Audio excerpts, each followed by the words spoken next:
Thank you, Mr. Speaker. Number 4. Yes. Minister.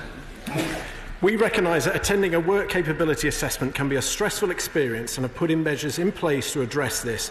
Where possible, we will determine benefit entitlement based on written evidence alone. Debbie Abraham. Jodie Whiting took her own life in 2017 when her social security support stopped after she missed a work capability assessment she didn't know about. And last week a psychiatrist said, and I quote, that Jodie's mental state was likely to have been substantially affected by the DW's decision. Last week we also had Errol Graham's death reported in the news. He died in 2018 of starvation. He weighed 4.5 stone, again under similar circumstances. So will the Secretary of State look at an independent inquiry to the deaths of claimants in these circumstances as a matter of urgency? I thank the honourable member for that question. I know she's been a long-standing campaigner against Labour's work capability assessment that was introduced in 2008. We agree.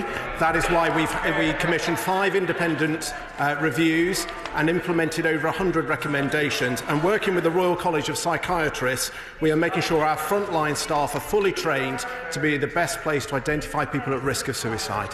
Philip Davis. Mr. Speaker, can I thank the honourable member for Colchester for his ministerial visit to Macmillan Call Centre, which is based in my constituency. On his visit there, he discussed having people from the Job Centre and others who had a dedicated helpline to the Macmillan Call Centre so they could discuss cases urgently with them. Can I ask the Minister and his team if he will make that a priority? Sorry. I thank my honourable friend. Macmillan do fantastic work and they engage regularly with both myself and the Minister for Welfare Delivery, and I'm delighted that he had such a productive visit to their call centre that is making a real difference to people in need of support. Chris Brown.